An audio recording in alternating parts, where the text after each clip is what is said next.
C'est parti. Très intense ça quand même. On va la refaire.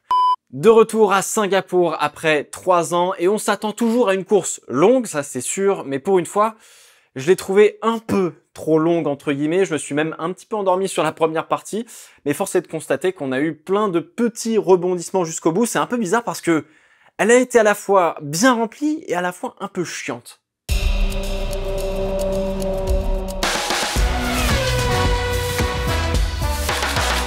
Salut tout le monde, bienvenue dans le Fast 5, 5 réactions sur le Grand Prix de Singapour 2022 de Formule 1, c'est parti.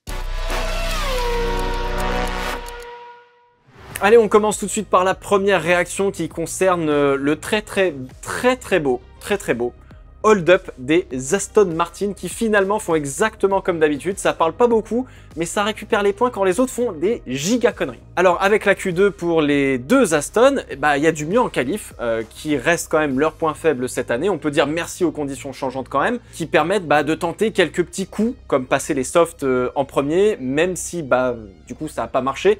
Mais on salue l'effort quand même de pouvoir peut-être passer en Q3. Alors du coup, en course, Vettel prend un départ qui est absolument magistral, j'ai pas d'autres mots, au bon endroit, au bon moment, de la P13 à la P8 sur le premier tour. Stroll, départ correct, et derrière ça a été plutôt patient, ça a fait même un petit peu le bouchon d'ailleurs pour les deux Aston. D'abord Vettel qui a tenu Verstappen en échec jusqu'à la première neutralisation, et Stroll pareil sur le premier relais face à Magnussen. Il y avait littéralement un petit train derrière lui, voire derrière les deux Aston à chaque fois. Alors globalement, un peu comme tout le monde, on attendait le bon moment pour mettre les slicks et c'est à la dernière safety car que ça s'est fait et c'est là où le hold-up a vraiment pris vie. Des pilotes comme Gasly ou Hamilton ont fait leur arrêt entre guillemets un tour ou deux avant qu'elle ne sorte et l'undercut à ce moment-là ne fonctionnait mais alors pas du tout, même de manière générale, la piste faisait en sorte que l'undercut ne pouvait pas fonctionner. Alors les Aston sautent encore 2 positions, se retrouvent P7, P8 à la relance, avant de cueillir gentiment une place supplémentaire lâchée par un Verstappen dans un énorme blocage de roues. Alors forcément, les Aston Martin bénéficiaient quand même, faut le rappeler, de 6 abandons de concurrents, rien que ça. Et puis, en fait, leur rythme aux Aston Martin, c'était pas tout à fait ça, hein. Faut être un petit peu honnête, faut prendre en compte aussi que pour doubler, c'était quasiment mission impossible parce que si tu sortais de la trajectoire, t'avais 0 grip, donc tu pouvais pas doubler, sinon tu tirais tout droit comme Lewis Hamilton. Donc peu importe en fait ton rythme, globalement si tu faisais pas d'erreur, t'étais plutôt pas mal et t'avais peu de chances de te faire doubler. Donc oui, Vettel et Stroll ont fait aucune erreur. Oui, faut en faire aucune. Ils ont emmené leur voiture qui a clairement pas la perfo des autres au bout de tout ce qu'ils pouvaient faire. Donc oui, Stroll et Vettel ont fait un super bon job ce week-end. Il n'y a absolument rien à dire, bravo Stroll, bravo Vettel. Alors 12 points d'un coup dans le panier, ça remonte directement à la 7e position des constructeurs, ce sont littéralement des millions de dollars qui sont en jeu pour les équipes qui se battent pour la 7e place. Je vous avais dit un petit peu comme pour As, on attendait d'Aston une course où ça allait vraiment surperformer plus que d'habitude. P6, P8, boum, terminé, let's go. Alors avec 5 courses restantes et 3 équipes qui se battent du coup pour la P7 du championnat, séparées de 3 points, ça va être super intéressant à suivre pour le coup. Chaque petit point aura vraiment le goût d'une victoire. J'ai vraiment hâte de voir comment ça va se passer. J'espère qu'on aura un joli focus sur ces équipes entre guillemets de fond de classement parce que vraiment il y a un truc assez sensationnel à regarder. Deuxième réaction, on va parler d'un autre hold-up parce que ça ne se présentait pas du tout, mais alors pas du tout de la bonne manière vendredi. C'est les McLaren. Oui, ça rentrait à peine dans le top 10 en essai libre, alors que leurs rivaux d'Alpine, qu'on s'attendait d'ailleurs à voir souffrir vraiment bien comme il fallait, rentraient les 2 voitures dans le top 10 justement. Alors finalement, ça se neutralise un petit peu en qualif avec l'élimination d'Esteban Ocon assez inhabituelle en Q1 et celle de Ricciardo devenue malheureusement trop habituel, on va pas se le cacher, mais ça jouait. Fernando Alonso était en feu et Norris a réussi à résister pour se retrouver juste derrière avec les nouvelles améliorations apportées à sa voiture. Bref, ça annonçait quand même un joli combat. Bon alors je vous l'ai déjà dit, si vous voulez terminer premier, premièrement il faut terminer casse-moteur des 2 Alpines, ça fait très mal. Alonso prend un mauvais départ, comme ceux aux avant-postes qui sont positionnés sur la partie gommée de la piste. et donc bah, il se fait sauter directement par Norris. Clairement, le côté droit de la piste n'était vraiment pas bon. En termes de rythme, il y a bataille, hein. Alonso reste assez proche de Norris sur la première partie de la course, Ocon remonte comme il le peut, Ricciardo a pris un très bon départ, passant de la P16 à la P13 sur le premier tour, en évitant une Alfa Romeo d'ailleurs qui a calé sur la grille, littéralement. Une fois les deux Alpines hors course, bah Norris était parti pour marquer de très gros points, mais on va être honnête, on n'attendait pas Ricciardo remonter aussi haut pour le coup, et grâce à la dernière safety car, il arrive à sauter un bon nombre de voitures pour se retrouver P5, P16, P5. Quand même pas mal. Alors en fait, les deux McLaren se sont pas encore arrêtés, tout le monde était en train de ressortir des stands et les écarts étaient assez importants pour que l'arrêt de Ricciardo soit quasiment plus que gratuit entre guillemets. Du coup, il saute tous ceux qui se sont arrêtés avant lui et qui étaient devant lui. Et du coup, il se retrouve devant tout le monde. Alors on lui met des softs pour mettre de la température plus facilement dans le pneu et le faire fonctionner plutôt que de prendre le risque d'avoir des médiums qui ne chauffent pas ou derrière il plante la voiture dans le mur, etc. Et c'est aussi pour faire en sorte d'essayer peut-être de s'échapper et de se dire que la safety car elle est durer peut-être un petit peu plus longtemps. Le rythme était pas ouf, hein. Il se prend quand même 30 secondes par Norris. Ça suffit pour garder les Aston derrière et profiter des erreurs des autres. Franchement, ça a été parfaitement exécuté par McLaren. Norris a défendu intelligemment et parfaitement face à Verstappen pour l'obliger à bloquer ses roues hors trajectoire sur la partie humide, donc bravo. Ricciardo, en plus de ne pas faire d'erreur, avait l'air d'être, je sais pas, un peu moins en galère quand même avec sa voiture par rapport à d'habitude. Franchement, ça fait du bien pour Ricciardo, on va pas se mentir, et Norris, impeccable. Mais vraiment, il est impeccable. Alors, comptablement parlant, ça fait très mal. Ça fait giga mal pour Alpine. Ils perdent la P4 au championnat pour 4 points. C'est dire le manque à gagner d'avoir un Ricciardo qui sous-performe. Probablement que McLaren serait bien plus haut au classement. Quoique, pareil pour Alpine, Alonso a connu un paquet de problèmes mécaniques cette année qui sont indécents. Qui lui a coûté énormément de points. Je crois qu'il parlait de 50 ou 60 points de manque à gagner, entre guillemets, donc c'est assez énorme. Mais bon, avec des si, on aurait des V12 Porsche en Formule 1, MDR. La lutte promet d'être encore hyper intéressante. On va attendre le Japon pour confirmer le bon fonctionnement des updates d'Alpine parce qu'il y avait de nouveaux fonds plats et de McLaren pour les sidepods. À partir de là, sprint final.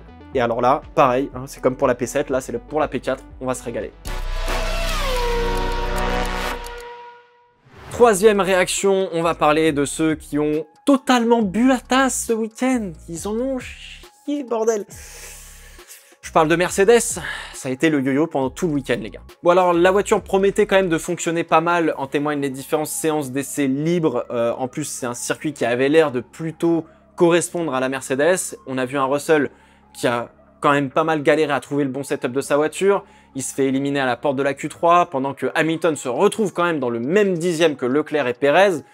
Donc il y avait du vrai potentiel, mais ça n'a pas du tout transformé. Alors du coup, on fait quand même partir le soldat Russell de la pit lane pour changer de moteur, et on lui passe les médiums, un petit peu plus de 10 tours avant que tout le monde le fasse. Mais il perdait des secondes pleines, le pauvre garçon, sur ces pneus-là. À la différence de d'autres circuits, en fait, à Singapour, de nuit, ça sèche pas vite, et même quand ça paraît sec, la piste n'a pas de grippe, elle est grasse. Et t'as l'impression que c'est sec, mais en fait, c'est pas du tout sec. Donc Russell était le maître étalon, entre guillemets, pour tout le monde. Il me semble que c'est même passé dans la tête de Daniel Ricciardo de tenter une stratégie aussi, de mettre les softs, parce que perdu pour perdu, au fond du classement, autant tenter quelque chose. Au même moment que Russell. Donc du coup, quand ils ont vu que ce que ça donnait, ils se sont dit, tu sais quoi, on va attendre un petit peu quand même. Alors c'est la première vraie contre-performance cette saison de George Russell. Un tout droit dans l'échappatoire, un contact avec Schumacher, où il se déporte malheureusement un petit peu trop, pour essayer d'ouvrir un peu sa trage, tu sais, être un petit peu pour freiner hors de la zone un peu humide au premier virage. Crevaison pour les deux, et après, bon, terminé quoi, c'était terminé. Ils ont tenté quand même des choix stratégiques parce que dans leur position, il n'y avait pas grand chose d'autre à tenter, et ça pouvait mettre un petit peu le boxon si jamais les slicks ils fonctionnaient tout de suite. Alors je pense que tout le monde a été surpris de voir à quel point la piste séchait super lentement. C'était un vrai jeu de patience pour éviter les pièges. Et il y en a un qui a perdu patience, s'appelle Lewis Hamilton. Il a été bloqué derrière Sainz pendant toute la course. Il voulait pas démarrer avec les intermédiaires, alors je sais pas si les pneus pluie auraient vraiment mieux marché. Alors certes, la gomme aurait peut-être mieux chauffé, j'en sais rien, mais normalement elle aurait peut-être un petit peu mieux chauffé, mais je suis pas sûr qu'il aurait eu plus de perfos pour autant.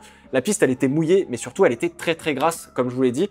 Et là, en fait, peu importe le pneu, c'est la merde. Une piste grasse, c'est ce qu'il y a de pire. Tout droit dans les Tech Pro, aileron fissuré, bisous. Il n'a pas trouvé l'ouverture sur Vettel à la relance et ça devenait même assez difficile d'avoir un spot pour pouvoir dépasser avec de l'eau sur la piste en hors trajectoire. Et c'est pile poil ce qu'il a fait malheureusement. Alors, je comprends vu la longueur de la course, garder son calme quand on sait qu'on est vraiment plus rapide, ça va être vraiment super difficile. Une Mercedes contre une Aston, bon voilà.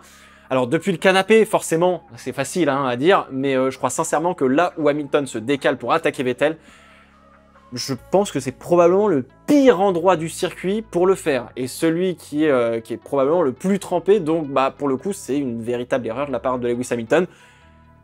Ça arrive pas souvent, mais on le souligne à chaque fois que ça arrive. Bilan, Mercedes fait P9 pour Hamilton et P14 est dernier classé pour Russell, alors que très clairement, les Mercedes en rythme pur, hors trafic, ça pouvait effectivement jouer la gagne, je pense. Mais pour ça, bah, fallait tout bien aligner. Qualif, départ, stratégie et surtout pas d'erreur. Et finalement, il y a toujours une couille un peu quelque part dans le pâté. Alors, tant mieux pour Ferrari qui relègue Mercedes à 66 points au classement des constructeurs, car c'est plus la bataille pour le titre constructeur qui est intéressante, mais celle pour la deuxième place. Alors forcément, déçu de la presta de Mercedes, mais j'ai l'impression qu'il y a toujours chaque année un Grand Prix pour Mercedes dans lequel ils enchaînent absolument tout mal. Là, ils ont quand même mal enchaîné plein de trucs.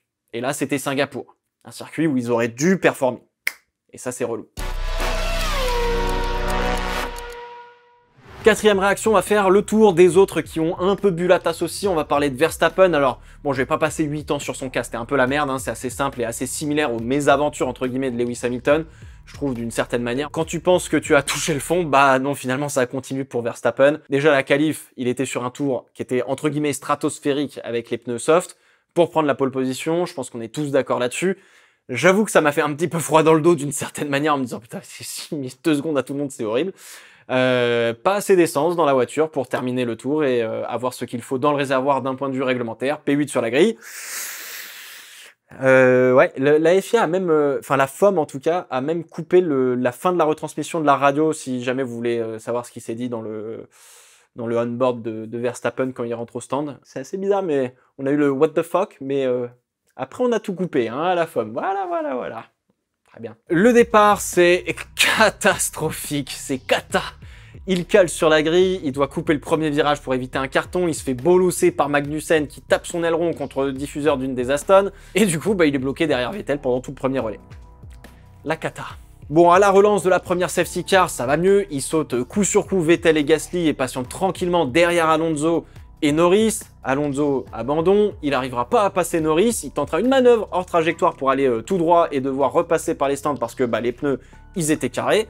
Donc bon, c'est un peu la merde. Il s'offre quand même une mini remontada en fin de course pour terminer P7, mais bon, c'est très loin de ce qu'il aurait pu faire comme week-end pour le coup, et ça a commencé par la qualif. Encore une fois, il fallait tout aligner, et quand t'alignes pas tout, bah il y a un problème. Alors, on se penche rapidement, Latifi, Guanyu Zhou, l'incident qui est plus qu'évitable, entre guillemets. Alors, Latifi ne peut pas voir Guanyu Zhou, qui est complètement de l'autre côté de la piste, en sortie de virage 3, il est dans son angle mort le plus total pendant toute la réaccélération, donc du coup, Latifi, il prend sa trage normale, et Zhou, bah, il se pointe à un endroit où il pensait que ça allait pas spécialement se refermer de la part de Latifi. Alors autant Latifi il peut pas faire grand chose hein, parce que bah il peut pas deviner où se trouve Guanyu Zhou s'il le voit pas, et encore bon, il n'y a pas non plus 10 manières différentes de se positionner derrière une voiture, donc à un moment donné ça aurait dû peut-être lui faire tilt.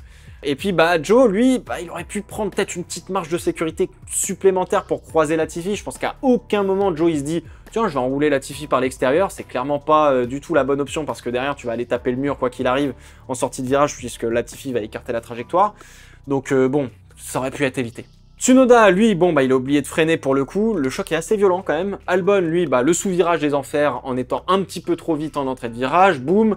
Bref, ça nous a offert un petit peu de carbone sur la piste et un petit peu dans tous les sens. D'ailleurs, ça nous fait des grands discours sur la grue en piste, comme quoi c'est dangereux pour les pilotes de F1 qui sont en combi, avec un casque, une cellule de survie en carbone quasiment indestructible, un halo, mais alors personne ne dit rien quand on met un drapeau vert et qu'il y a des commissaires qui sont sur la piste, sans casque, en train d'essayer d'enlever le pauvre aileron planté dans le mur d'Alexander Albon. Ça, on s'en bat les couilles.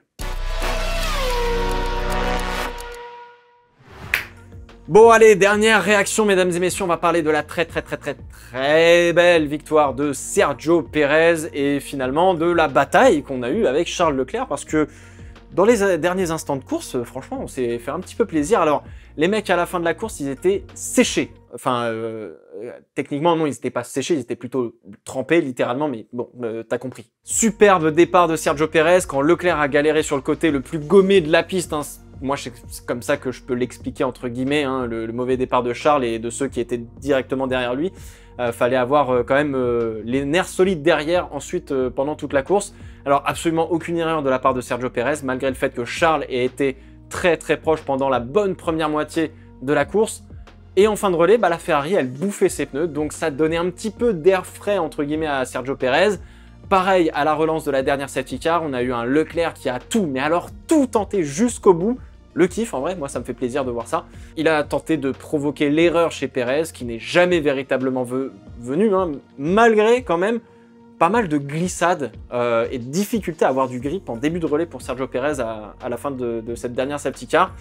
Derrière, une fois que Charles avait fumé ses pneus, il a creusé l'écart et on l'a plus jamais revu. Deuxième victoire de la saison pour Pérez, encore sur un circuit urbain. Franchement, c'est top. Et puis, encore une fois, Pérez est en bataille directe avec Charles pour la P2 au championnat du monde des pilotes. Seulement 2 petits points les séparent. Attention, Charlot. Attention. Alors, en ce qui concerne les fameuses 10 longueurs de voiture pour la relance de la safety car, alors oui, on met en fait une limite de 10 voitures, grosso modo, hein. Faut avoir un peu l'œil vite fait, pour éviter les accordéons, que ce soit un petit peu trop le bordel pendant une safety car, faut que tout le monde soit regroupé. Tant que la voiture de sécurité a les lumières allumées, c'est elle qui dicte le rythme et donc faut garder la distance de ces fameuses 10 voitures d'écart entre guillemets, pas plus. Et en fait, une fois éteintes ces lumières, c'est le leader qui récupère le pouvoir de dicter le rythme et il ne doit pas donner d'à-coup, que ce soit freinage ou accélération. S'il accélère, il faut que ça se fasse en une fois et donc c'est le signe qu'il y a une relance. C'est pour éviter que ça fasse l'accordéon et que ça fasse un giga crash. Bon là, dans ce cas, Pérez, à la première safety car, il a été au-delà des 10 voitures d'intervalle, entre guillemets. Hein. C'était en raison de la piste alors mouillée, c'est pas trop une excuse en vrai, mais surtout de la faible température dans les pneus et dans les freins qui faisait que en fait, il avait du mal à faire tout chauffer correctement. Et pneus froids, freins froids, ta caisse, tu la contrôles pas bien du tout. C'est pas fait pour. Faut que les freins et les pneus soient chauds pour adhérer à la piste et qu'on puisse aussi faire des vrais freinages. La deuxième, même cas, on avait vu Pérez dire à la voiture de sécurité d'ailleurs d'aller plus vite parce que les pilotes en règle générale n'arrivaient pas à mettre en température les pneus et les freins, encore une fois, et rebelote, au moment où on va faire la relance, les lumières sont toujours allumées, mais Pérez laisse plus de 10 voitures d'espace avec la safety car. Alors c'est pas trop grave parce que ça arrive au moment où justement la safety car va s'effacer et on va faire une relance. Ça n'arrive pas genre en plein milieu d'une safety car entre guillemets. Alors pourtant, fut une époque où notamment en tour de formation, par exemple Lewis Hamilton, s'il partait pas de la pole position, il laissait souvent un petit peu plus de 10 voitures de distance, ou en tout cas il jouait beaucoup avec cette limite-là. On n'a jamais rien dit par exemple, mais cela rentre un petit peu dans la même catégorie de problèmes. Alors là, dans l'absolu, c'est pas bien grave, tant qu'il n'y a pas d'à-coups et d'effets d'accordéon qui mettent en danger le peloton, c'est pas trop grave. Oui, c'est pas réglementaire, il a pris une réprimande pour la première safety car et 5 secondes de pénalité pour la deuxième, alors que la FIA était venue prévenir l'équipe pendant la course. Je trouve ça un petit peu dur, mais c'est assez juste. Et je pense qu'une seule réprimande aurait quand même largement suffi pour le coup de dire « frérot, tu fais plus ça ».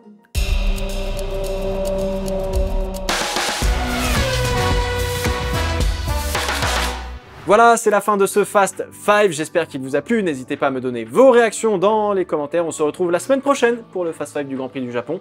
D'ici là, portez-vous bien, ciao ciao.